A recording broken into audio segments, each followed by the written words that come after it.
don't wanna be alone tonight. You don't wanna be alone tonight. I don't see why you and me can't be together whenever we don't wanna be alone tonight. I don't wanna be alone tonight. You don't wanna be alone tonight. I don't see why you and me can't be together. Whenever, yeah, I need to work on the edit of the end of that song, but you only get 30 seconds with StreamYard, so I kind of just cut it right there. It is Burns and Holla. Thank you, everybody, for tuning in. Terry Holloman is here because Terry Holloman is the Holla. That's why he's here. That's me right there, Terry Holla. And then I think this is the first time I've not interacted with the guests that we have. Brian Moote is joining us as well. And Terry explained to me a little bit of your history. Used to do a weekend show with Terry called, what was it, Cairo Weekends? Because yeah, it was really deep and creative names. Basically, it was any name you give a weekend show where they could immediately change you out of it at any point. Yep. And boy, did I learn that lesson when I got handed Cairo Nights. I was incredibly replaceable. I did my best, Brian, to try to brand us. I whenever I would post it, I would be like, weekends with Brian and Terry. Like this is my shit right here. Mm-hmm. I think we actually tried to do that with imaging and stuff. And Cairo was like, yeah, we're gonna take out the name stuff. It's just Cairo Weekends is like that's the part we want to go for, the branding. Like, yeah, and then you start seeing the people that are going to take your job. Like all of a sudden, Mike McGinn shows up, and it's like, oh, why is he this failed mayor? Just all of a sudden recording shows. So yeah, I feel you on that, but. You've rebounded quite well. You're host of 99.5 The Wolf, and I think The Wolf, for whatever, is always associated with country music. Yeah, this is the first Wolf. The Dallas Wolf station is kind of the station that launched the whole brand. Country, right? I know Portland has one. Yes, they do. I mean, they're all over the place. Yeah, but this is like the first. They're just kind of the first voyage into the Wolf branding. But yeah, it is trailblazing. Definitely. Totally. And so they're kind of trying to rebrand it now to get I don't want to say get younger, but they kind of I think country's become kind of a stale format, so I think they're trying to nationwide, but I know in Dallas specifically, we're like trying to get more creative and get younger and be more. I actually have a friend who does country in Boston. At 102.5. I don't think they're named after a predator, but they brought him in because they thought it was interesting. He knew nothing about country. Mm-hmm. Thought it was kind of amusing. I don't know if you're a country fan, but was being particular to that genre of music at all helpful, or was? Well, I grew up on a farm, Whidbey Island, just north of Seattle. If you're listening and you don't know Seattle very well, but. So I grew up around country music, but I was always into gangster rap because my parents. That actually makes a lot more sense. Right. So the mean streets of the Oak Harbor, baby. OH. Yeah. Lot of we had a lot of Eazy-E, Dr. Dre. NWA, big fan, and they just want to make it a storytelling platform. I think that's the part of country music that a lot of people are missing nowadays is. It is a storytelling format in terms of music. So I think that, at least when we were meeting and talking about doing a show on a country station, it was like, hey, we want stories. We want people to tell stories and have a good time and interact. We don't, we don't really need to talk about the music as much or entertainment news. Let's be personalities. So you don't, obviously the chat, because I've listened to some country stations, but I grew up in New Jersey, and even though there's a lot of country fans out there, it's just not a successful format in terms of sales, but that's all inside and boring. But the actual talk about country on the stations that did exist, like it was always about focusing on the artists and focusing on, as you mentioned, their storytelling elements. Mm-hmm. So it's less so about that. Now it seems like that. Yeah, it's more about you. Yeah, that, and I mean, look, we launched at a really weird time. March 1st is when I moved to Dallas, and that's when everything kind of got shut down in this entire country. So I don't have a full staff. We don't have a producer yet. It's just 2 people. And my co-host has been at her place in Murphy, Texas, which is 40 minutes north of Dallas, since I got here. So really, we're kind of limited in terms of doing anything but kind of coming up with ways to talk about, tell our own stories, and get people to call in and share their stories. That's really what I want to do, is turn it into a platform where callers get to tell stories and be funny. There's a lot of really ridiculous characters in just country markets in terms of just fun. People tell fun stories, and that to me is the more fun than anything. So I got to be honest with you for a second, real quick. So earlier this year, when COVID was kind of we were in the deep thralls of COVID. Brian had me on his show for my family was doing the theme dinner nights where we would get dressed up every night and do something different. And Dad of the year, man, is what it was. Really, yeah, is impressive. Dad of the year. I dressed up in the Moana dress. This is what happened. So I tuned in to 99 The Wolf, right? Because I wanted to, maybe hear it, right? Mm-hmm. A little delayed. And I ended up keeping my radio station on 99 The Wolf for like 2 weeks, man. I was a full-on country and western listening to it for like 2 weeks, man. And I just listening to country just is a little bit different than me listening to the gangster rap that I listen to on a more regular basis. Like, especially during COVID, it helped chill me out, man. I gotta be honest with you. Yeah. It's that has been the challenge. I think has been interesting, is trying to. You're in a country market in the middle of a real crazy time societally, and with an election that's definitely not going to be low key. You're dealing with like mask wearing and rural folks, and trying to find ways to get people to have good, decent conversations about Black Lives Matter. Masks, COVID in general out here has been a challenge for me that I've actually kind of enjoyed, because I don't want people just yelling at each other. There's no point in that unless we can get people actually listening to other sides of conversations. Can we talk about the song that I thought was really just going to end all racial tensions? It was a hip hop country crossover. Brad Paisley and LL Cool J. What's it called? Oh, I should have looked this up. This is on me. But it was Brad Paisley explaining. I don't know if either of you are familiar with this song. Brian, I don't know if this is. I have not heard it. Okay, so it's Brad Paisley. I'll look it up on my phone while I describe it. I got you. Okay, thank you.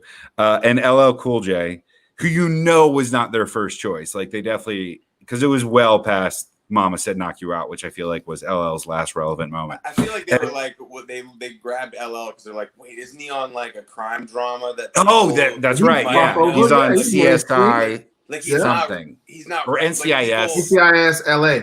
NCIS LA. People along with Chris O'Donnell. From other stuff, so it's not just like he's a rapper.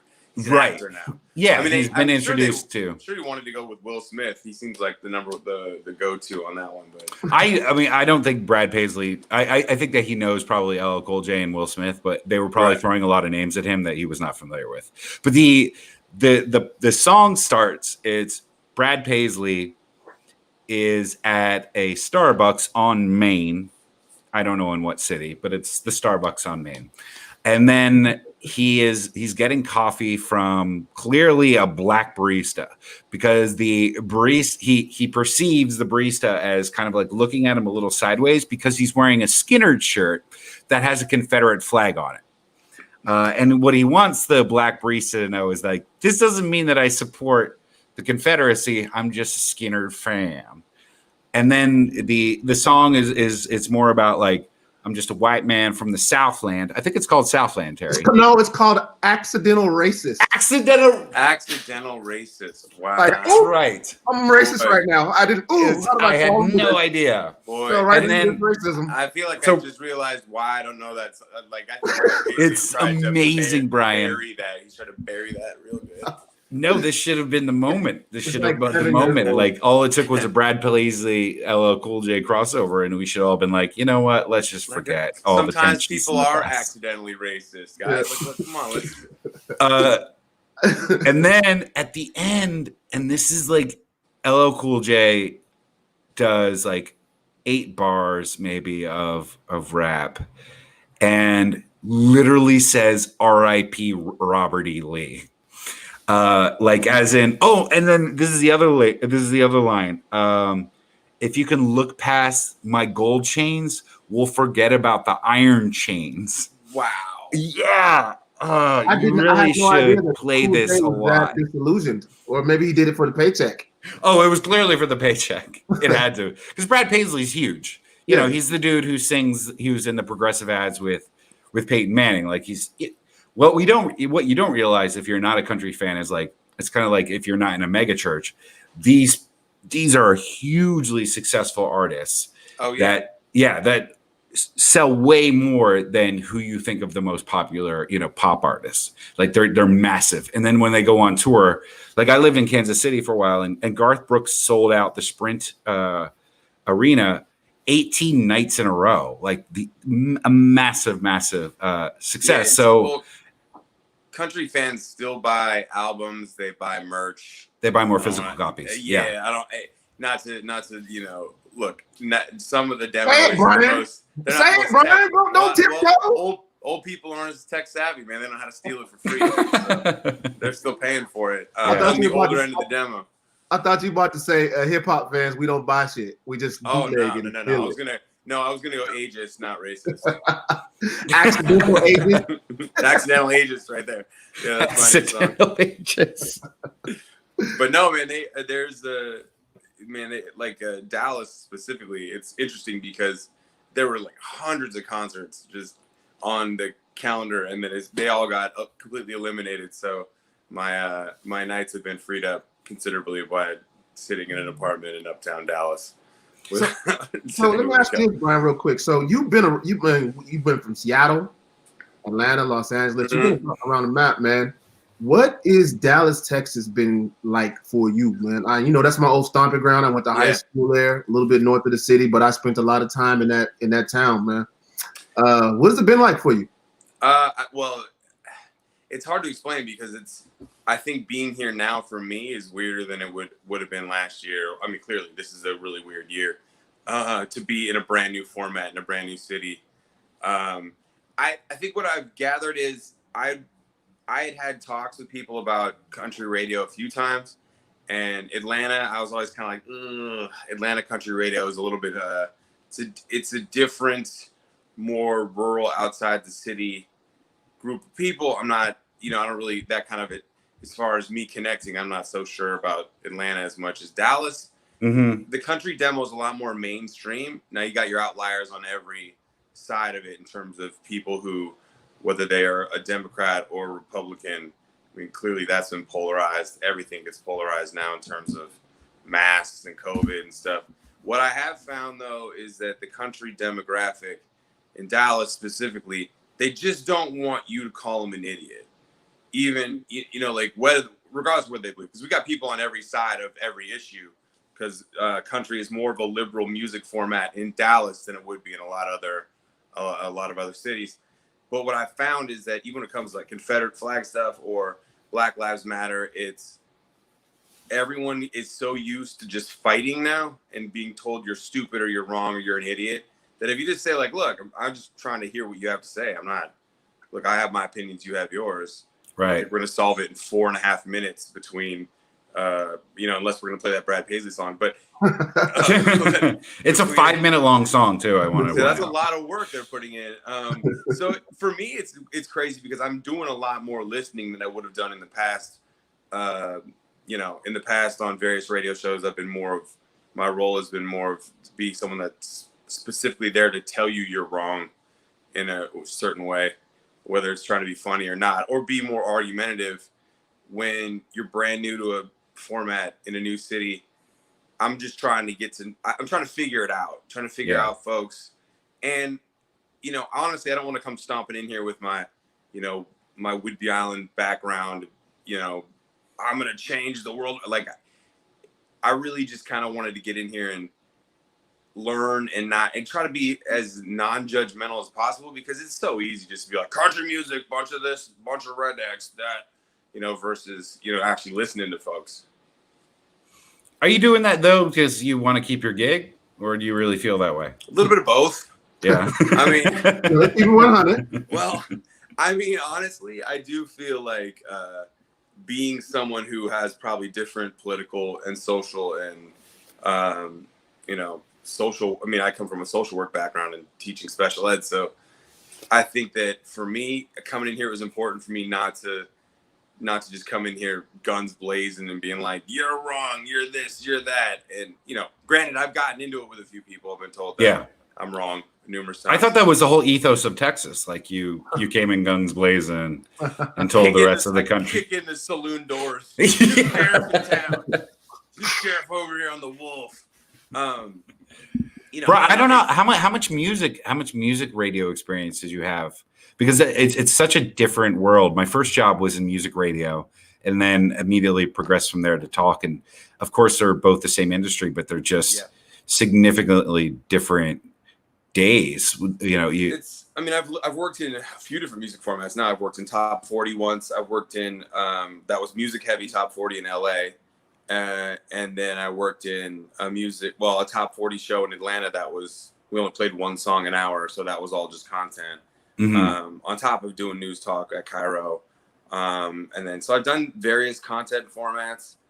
I will say that the difference with country radio when it comes to music is the format is more timeless in terms of we're still playing George Strait songs, in major rotation. So top 40 was one that was a lot more complex in terms of the music selections, just because everything was changing so fast. You got new music and, entire catalogs are flipping over and you're not really playing as much old stuff.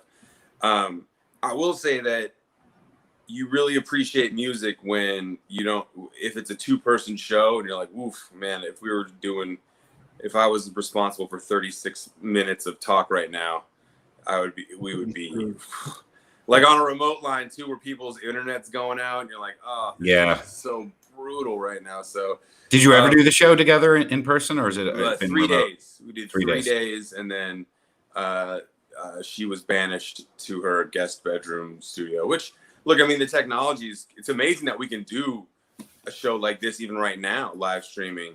Yeah. And 3 years ago, we probably would have and people would try to be using codecs and ISDN and all that stuff, would have been even the same amount of crazy pain in the ass. I mean, I will say this with utmost confidence. This show, we do it. We're once a week. We could try to do it now twice a week. It looks better than CNN. I've watched CNN have way more glitches than we've ever had, and I'm not sure the point that I'm trying to make, other than, hey, CNN, look what we're doing. Say it, accidental ageist over there. What are you trying to say about CNN? Brian, did you ever do this? Because morning radio, I got out of it pretty early. I was at a classic hit station, which is borderline or oldies. Mm-hmm. So the newest thing we would play would be like Lucky Star by Madonna. But then a lot of my friends have stuck around in that sort of format. Did you ever do any of the sort of canned bits like, and Terry, I don't know how familiar you are with these, like Second Date Update or War of the Roses. Yeah. Do you know these? And I see now these are still like the most popular show in the mornings in Seattle is on Movin', and they do all this shit. Yeah, and it's all just actors and everything. And if you did do it, it's theater of the mind. I don't hold anything against you, but I was just I guess I should let you answer. And if you didn't, then No. I mean, I worked in various places that had benchmarks, and I've worked with voice actors.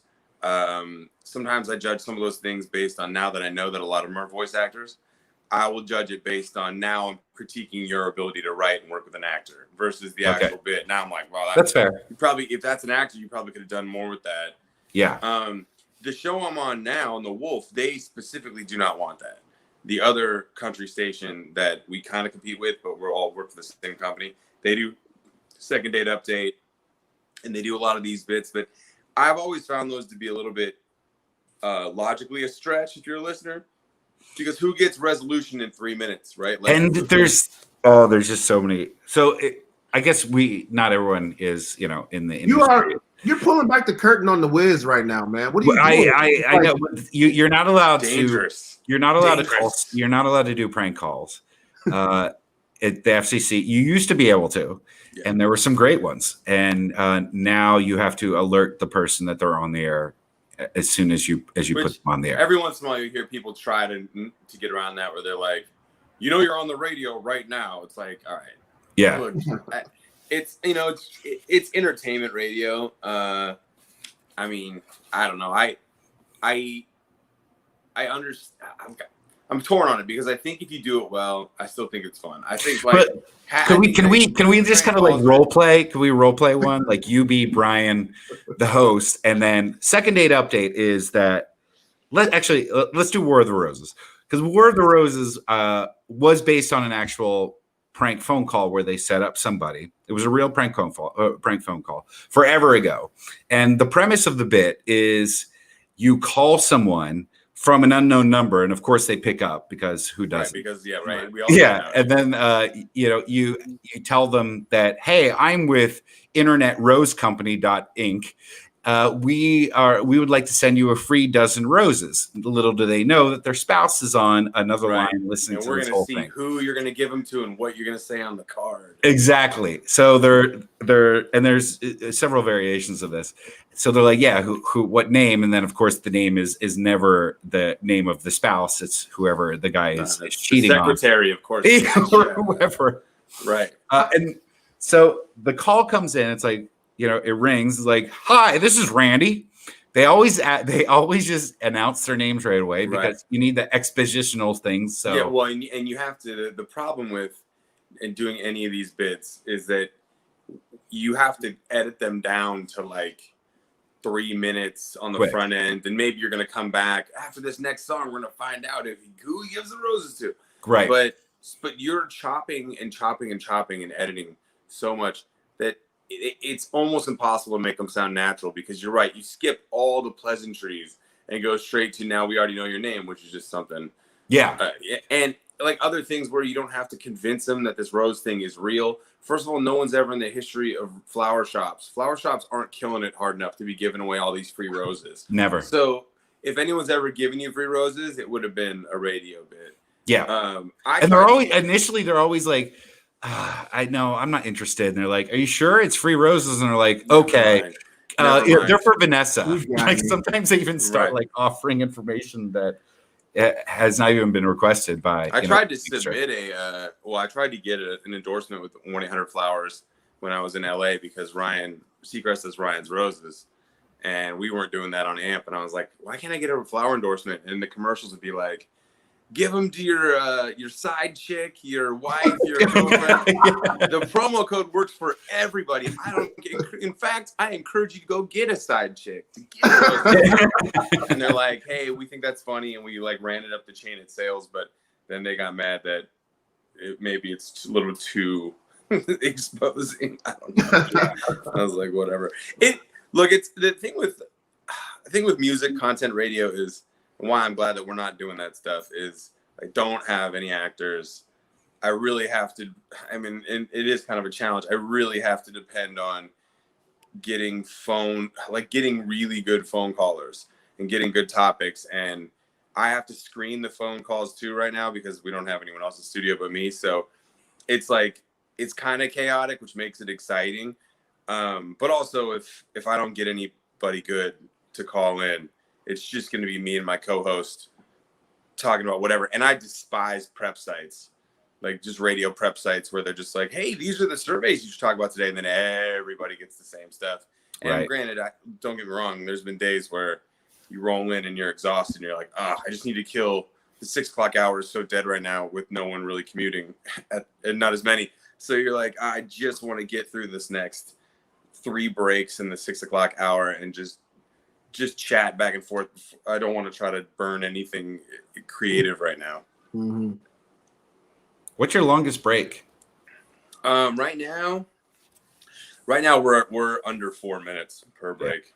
That's still not bad. That's actually not for we play a lot of music. We play a lot of music, but that's the whole thing with music radio is you got to kind of earn your real estate and get people to stick around. So it takes time, which is fine with me. And also, when you're brand new, my instincts are always, because I want to be like, talk radio is always where my instincts are going to come from.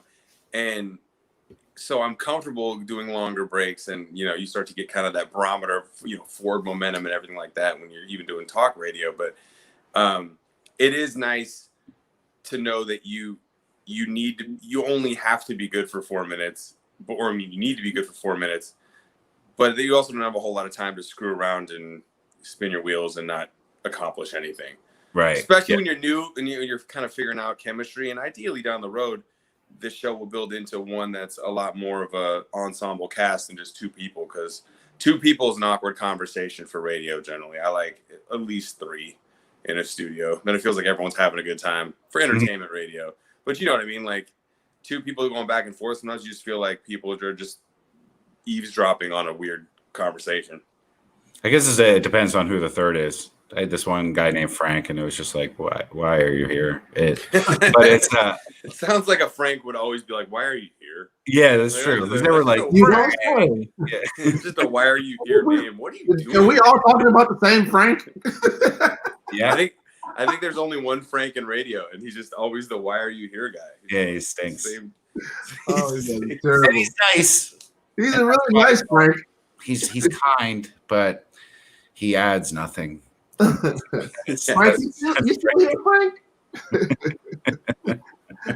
Hey, Moote, what's the comedy business looking like for? I know there's not a lot going on out there. You can't. Should mention, you're also a stand-up comic. Yeah, that's how I got into radio. Actually, was through stand-up comedy, just through being on the road and peppering radio stations, usually rock stations, because they hate each other so much that they're willing to bring anyone in for long periods of time just to like break it up. Yeah, and I just go sit in on radio stations and try to promote shows. The live comedy, I think, is, well, I mean, it's completely dead right now in Dallas. For a while, they brought back open mics, and I almost went to one, and then I just told myself, if you get COVID-19 from an open mic, that's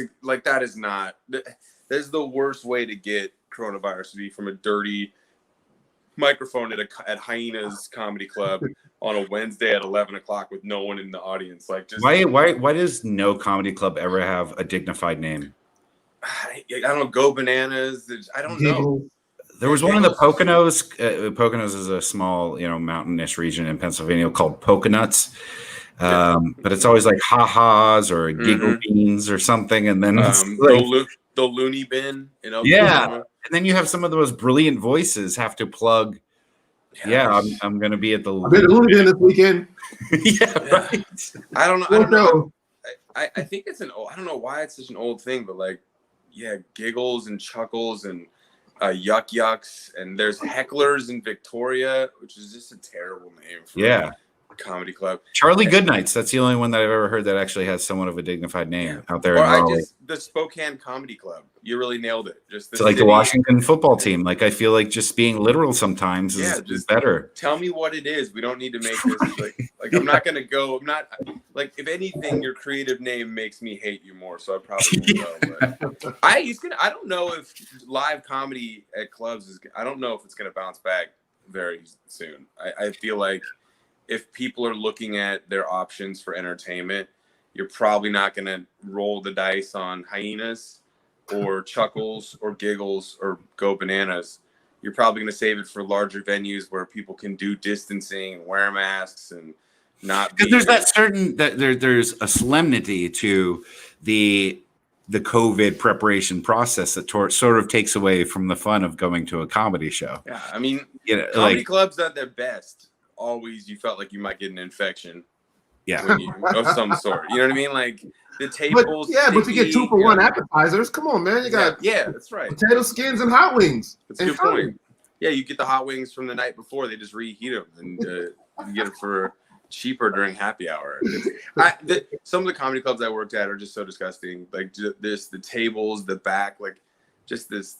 you seeing comedy club owners dump like pop off vodka in Grey Goose bottles, and you're like, man, you guys are the worst owners though are the ones who demand stage time on an almost nightly basis. Yeah, those are bad. The ones that just they'll go up at the hot spot of the show, just completely run everyone out of the room. Yeah, I've met those guys plenty of times. And then there's no repercussion to their bombing. They are going to be there the next night. But I did stand up 4 times, and the first time I did it, the owner went up before me and told such an unfollowable story.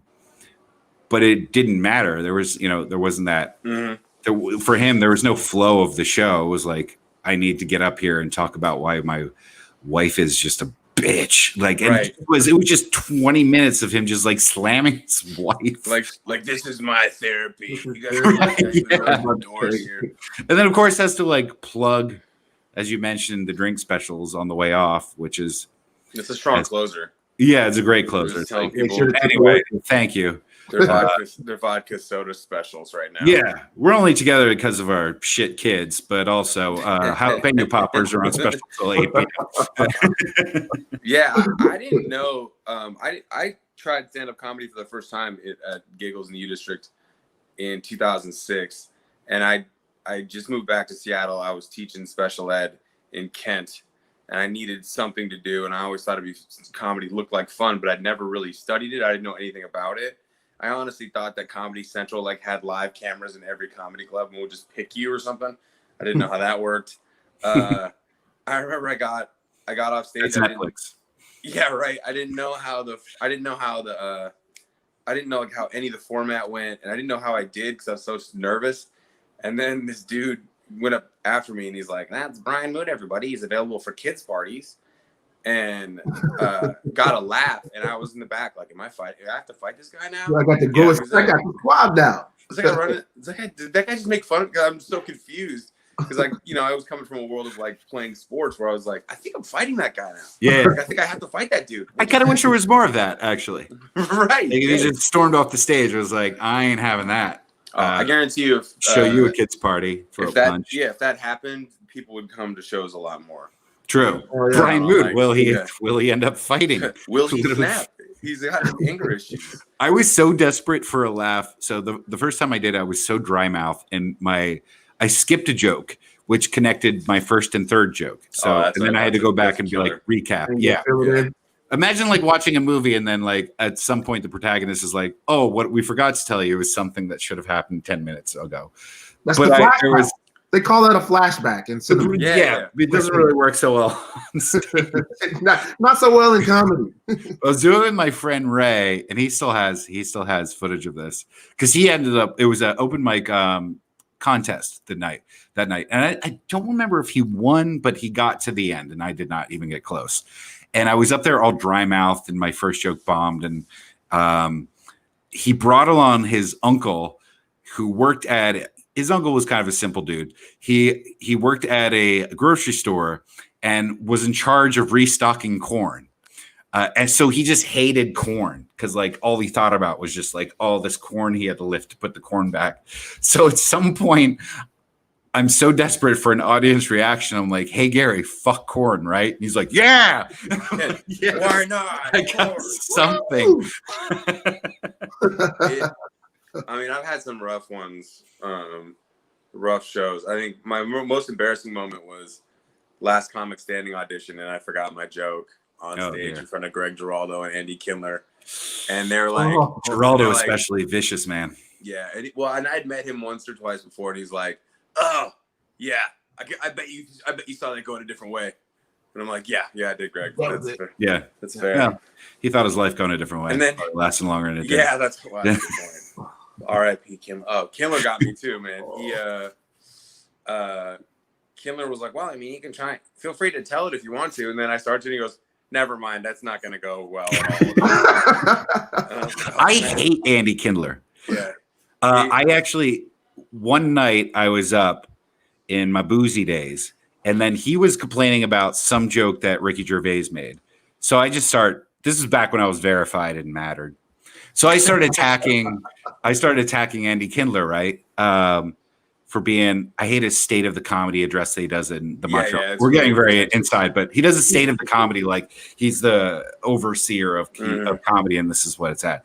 So I started attacking him, and then guess who fucking DMs me? Ricky Gervais. And is starting to give me ammunition to attack Andy Kindler with. And that's great. I'm like slurring to my wife. I'm like, Ricky Gervais is DMing me right now. And she's like, you're full of shit. Like, what are you talking about? But that actually happened. Kindler ended up blocking me. Gervais has ended up ignoring me since. But that was kind of a magical moment where actually Ricky Gervais was directly connecting with me. And I was using that. I went from a mild dislike of Andy Kindler to now I hate you because Gervais is texting me. Right. Because now I hate you because my friend Ricky now, also. Derek, Ricky. My BFF Rick. Friend Ricky. Yeah. It's funny, because at that moment I thought oh, this is the beginning of a friendship, and certainly he's going to have roles available. So I DM'd him the next day, and that was 4 years ago. It's actually really funny how you think things are going to change overnight sometimes. Yeah. Especially when it comes to show business, you're like, oh man, I just went viral for that video clip. This is going to change my world. And then it's like, nah, it goes away. It'll be something else. Now people forget. Yeah. I thought Mark Hamill was my best friend on Twitter for a while. He retweeted me, contacted me. I was like, Luke Skywalker is like my homie. Like, he likes the way I think. I'm about to be the next Jedi, motherfucker. Watch this. Right. Hamill and Holla. That's right. Been. And they messed around and put that other black dude in there, the British black dude. They couldn't even come to get an American black dude. They went and got the British dude, man. I'm upset about that. That's too bad. You would have been really good, Terry. I think so. I wanted to be the next Lando, Billy D. Yeah. Smooth. Smooth. Billy D's considered smooth today. We're gonna again delve back into old people stuff. But Billy Dee Williams was the baddest motherfucker in the 70s for a while. Bro, hell yeah. And do you know why? Because he peddled Colt 45. Now, if you don't know what Colt 45 is, good on you. Because you've made better life decisions. You're never ever slurring conversations with your wife about Ricky Gervais. No, you don't. Yeah, it's true. But we used to call it C45. And that sounds way better than Colt 45. But do you remember the commercials, Terry? Oh, yeah. The commercials where Billy Dee Williams would be at his house and his lady would be coming over. Yeah. And it was clearly a special night. And on special nights, Billy Dee Williams gives his ladies Colt 45. Malt liquor. It gets the job done. Yes. The chase. The stuff that hobos drink. He's feeding it to his date, like a white linen tablecloths and the whole nine. And she's dazzled. She's like, wow. I mean, I knew tonight was special, but I didn't know it was Colt 45 special. Yeah. This is the champagne of beers before the champagne of beers. Yeah. This is how princesses feel. He might have been the original. I ain't even gonna say that, but he was trying to get chicks to pass out. You giving your girl Colt 45, you want her to pass out. That's the implication that you get now. But absolutely, here's to bad decisions, which Billy Dee Williams at the time didn't really need to, Cosby anyone. Oh no, he was having his pitch. Cosby didn't need to Cosby anyone. He just was. That was his kink. It's gratuitous. Weirdo. Yeah. It did too much. Speaking of kinks, Jerry Falwell Jr. I don't know if you saw the news today. His wife had an affair with what is still a term, their pool boy. Oh, pool boy. Which is so cliche. The only reason you hire a pool boy is for your wife to have an affair with him. I would right. That's why else? I mean, we've all seen the movies. We know exactly what the pool boy is. It's either that or you're getting pizza. You know what I mean?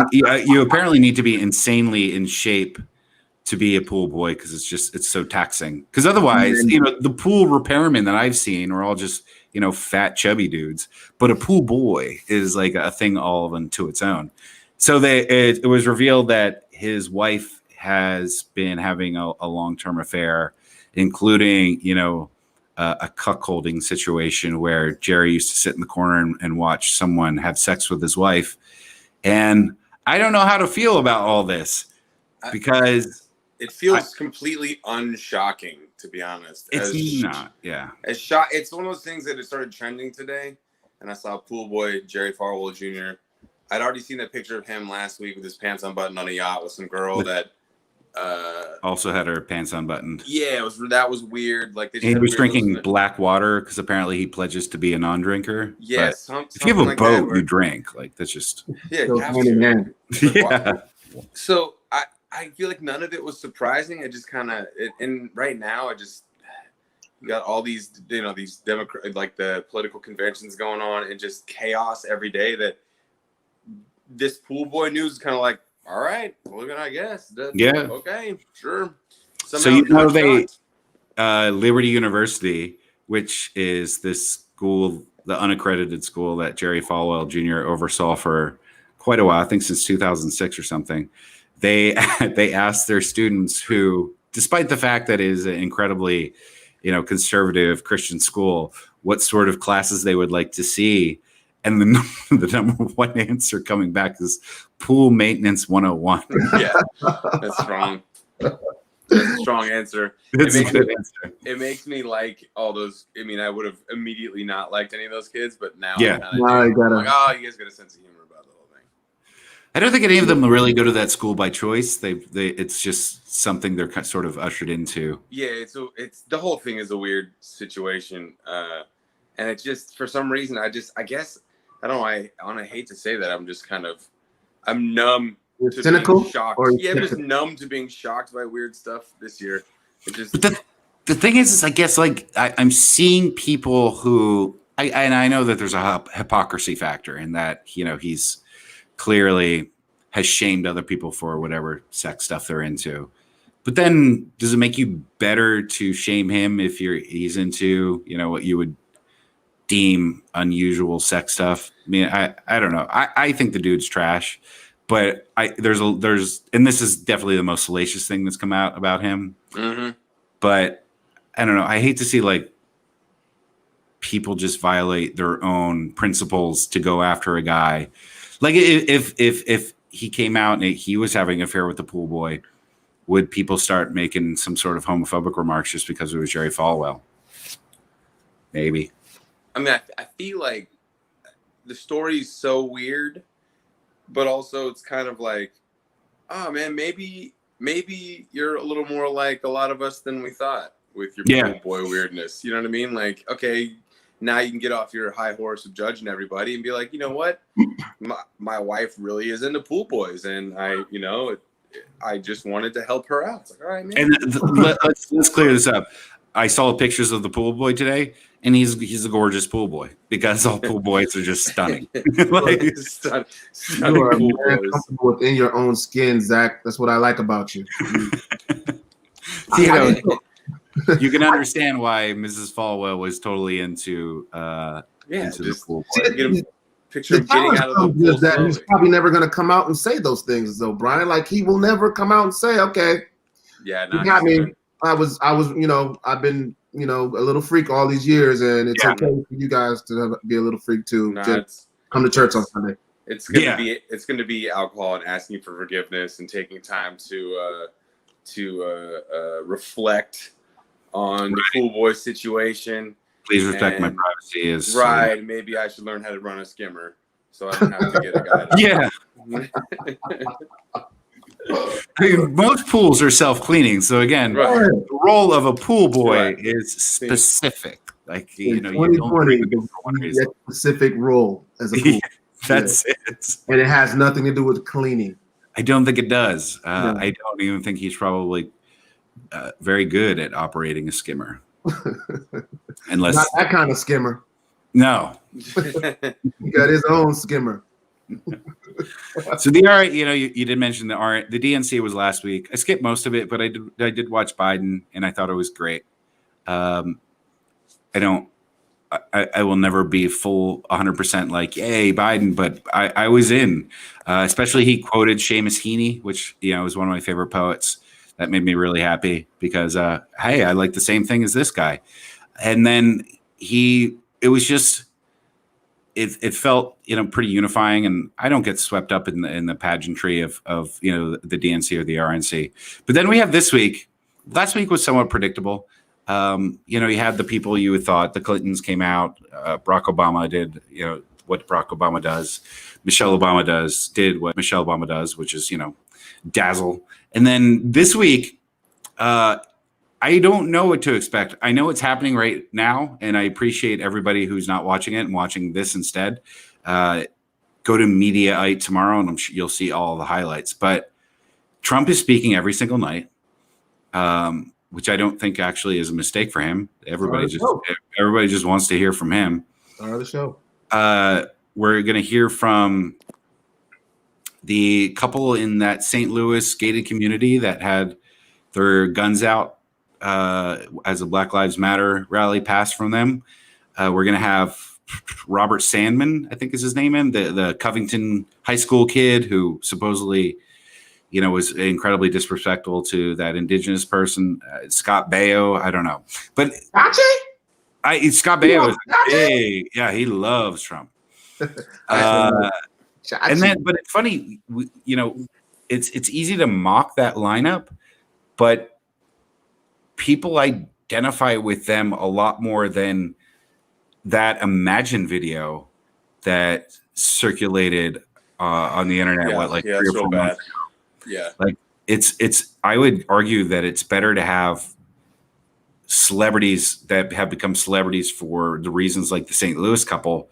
That's a better move than having Kristen Wiig or Julia Louis-Dreyfus, who you're not bringing any new people in with that, and nobody really connects with them. I think the biggest problem with like a lot of the celebrities when it comes to the Democrats and stuff like that, and like that the video you're talking about, Imagine, that was garbage. It was terrible, but also it did two things. It made us all embarrassed, everyone as humans, but then also it gave everyone who hates them and hates Democrats and like liberal, it gave them all the ammunition they need just to be like, look, see that we're not those losers. Look at that. Yeah, it's exactly what we thought they'd do. Come out with an Imagine video. Right. No, that's true. Imagine video. I didn't see that one. It's terrible, Terry. The original song is terrible. Yeah. Lennon's version, I think. Anyway. It's just every time they come up with some super self-serious, whether it's, there's been videos like Me Too. It's like, it stops with me. And it's, and everyone's like staring at the camera and it's black and white. And it's, I can't remember the one that it was, but the dude, Jesse from Breaking Bad, opens it. Yeah. And he's like even worse in this than he is in Breaking Bad. And it's like, yes. No, guys, like, you didn't have to maybe you could have just seen it and been like, oh, this is bad. We don't need to put this. Don't post this. Like, you don't have to post something just because you made it. You can be like, this is bad. We can't do it. Work out. I just think the two parties have two vastly different strategies at this point. I think the Democrats, they're basically, I don't know if they're trying to get new voters. I think they're trying to get people that did not vote the last time to get off their ass and go vote. Like, there was so many people that abstained or protest voted or did whatever, and Stein vote. Yeah, and so that was a deal. Where on the flip side, I think Republicans are really just trying to dig in and pull out their base. That's what it is. It's going to be it's an infuriating word, but it's going to come down to enthusiasm, because I think Trump at this point has realized, I only have my base left, but his base is strong and they are enthusiastic, and they may only be 35% of the country, but they're going to go vote. I mean, I don't care if COVID gets 10 times as bad as it is now. They're going to. Some bitches like Braveheart. They got they going against all odds. Yeah. Firestorm, let's go. It's for me, it's crazy to have a boat, but then it's also crazy to have a boat with a flag. But even in Seattle, my friend has a boat. He is only my friend because he has a boat. Everybody has one. Exactly. But we were on the lake last weekend, and we saw like 10 Trump Pence flags. And I don't remember ever seeing one Obama flag. as passionate as people were about him. So and this is in South Lake Union, Seattle. You know, again, I am in this sort of progressive liberal bubble, and these people fearlessly were flying these flags. To give you a sense, I don't even know if Biden has even bothered to manufacture a Biden-Harris flag. He shouldn't. Biden flags are on the paddle boats at Green Lake. different boats, but they're still there. You gotta look. That's true. So they, you know, I saw Chris Wallace today, who has become, I think, an outstanding journalist. Weird as is to compliment someone from Fox News, but he was really the first before the guy from Axios did it to challenge Trump on camera to some of his facts and make Trump actually like have to, you know, admit that he was wrong. But he was pointing out today that screw these federal numbers. The election's not about the number of votes. It's about the number of votes in about 4 states. And, you know, Hillary Clinton won by over 3 million votes. And Biden could very well do the same, but lose in these key states. The electoral, yeah. Yeah, the electoral, as you know, we take turns hating it. Sometimes Democrats hate it. Sometimes Republicans hate it. Yeah, I mean, it depends on what side. If you're on the winning or losing side of that, right. Trying to explain, as of late, the Democrats have been hating it a lot more. Trying to explain that whole process to people who don't understand it. It's like, wait a minute, so what? It's like, all right, look, just it's a long. Basically, they just don't. The Electoral College was set up because they don't trust us to vote. That's actually it's made to ensure that like a presidential candidate, this is the modern day version of it, pays some attention to most states. Right. So California versus Texas. It has some roots in segregation and slavery as well. Back when Black people were considered 3/5 men. So they didn't want the South getting buried by just because New York picked the had more people. Right. Yeah. The initial reason that it was put into place made somewhat more sense, but the modern day version of it is, again, we treat anything that the founding fathers did as just God gifted, and they couldn't possibly have made any sort of mistakes. I mean, but it is pretty amazing that we just kind of go, well, they wrote it, 300 years ago. Maybe when they wrote certain, when it comes to the Bill of Rights and like the rights to bear arms, maybe they couldn't wrap their head around a drum clip on an AR-15. Maybe. I'm just saying, like, I don't know what kind of like vision they had, but I would guess that when they were writing a lot of those in the Bill of Rights, probably didn't quite think that that's where we were headed when they were muzzle loading guns. And everybody who says they know more than like 7 amendments is a goddamn liar. Like, they is as short as the Constitution is, which it's basically a pamphlet. It's even then it's boring. Like it's tough to get through. Well, I can't even read it because if you see them, it's written in cursive. I'm like, I'm already out. I'm out. Old timey annoying. I don't even know this. Yeah, did you write this with a feather? Quill cursive. They did. And also, you got to remember the guys that were writing it. They were like, "And we hold these truths, Jasper. Another mint julep, Jasper." Yeah, they owned people. It's a good point. The people that made the laws that run this country, they used to own people. Yeah. Yes. Really. I mean, Thomas Jefferson did more than own them. He like made more of them to own. Made babies with them. Yeah, that really. It really is kind of a hard, logical one to negotiate right there, Terry. You bring up a good point about maybe they didn't quite have it nailed right out the gates. And it's weird. Like I don't know how to reconcile this. Like, well, it was a different time. Yeah, it was. Even then, they had to know, like, this is fucked up. Like, I wouldn't control these people. I just bought this guy, and then someone bought his family, and they're never going to see each other again. But whatever, it's 1770. We don't know any better. We're going to change this in like 100 years. This is cool. You're coming up with the 3/5 compromise, and you're actually debating the fractions. And you're like, Yeah, that's true. It seems like the logic you're going down in that path is you're already debating and you're like, well, it can't be 1-to-1. And someone's like, well, what about 2/3? Are you out of your way mind? too much? 2/3. How dare you, idiot? Maybe that's something that we should consider now. Now in 2020, it should be 7/5. Frank's always in here pitching the wrong fractions to you. Frank clearly did not finish 8.9. Yeah, but that is the complicated, history that I feel like dealing with more now than we have in any part of my lifetime. Certainly in my history classes, none of this was discussed. If anything, we would get brief anecdotes like, Martha Washington was nice to them. She let them in the house sometimes. And I was like, oh, that's nice, hero in your house. Yeah, I know. But, the unemployment rate for Black Americans in 1776 was 0. 0, yeah. Yeah. Did any presidents take a lap on that one? Because that's true. The one that we like to tout around there for unemployment rates. Good. I mean, there were other times in history where presidents had really bragged about how the economy was booming, and I'm not really sure if we dug into it why the economy was booming, because we weren't paying a major part of the workforce at all. Yeah. No shit, right?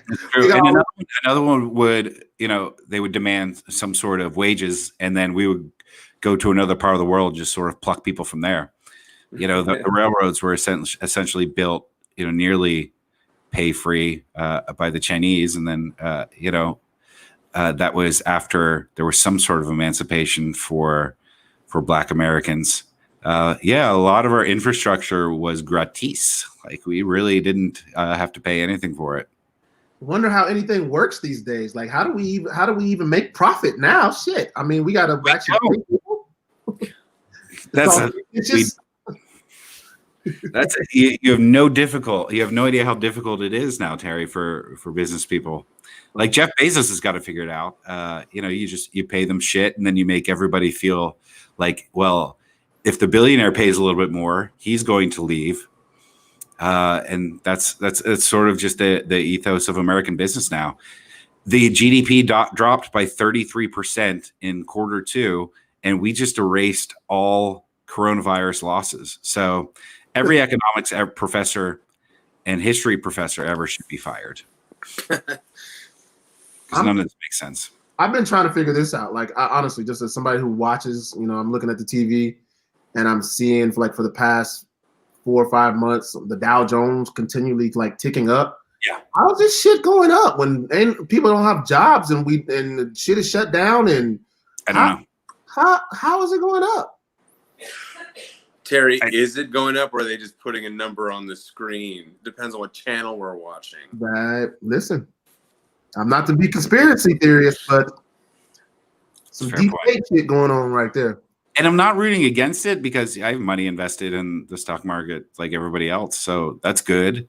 But it doesn't feel like it's based in any sort of reality because, the unemployment rate is well over 10%. It's only going to get worse after the $600, which has already expired, and the evictions begin.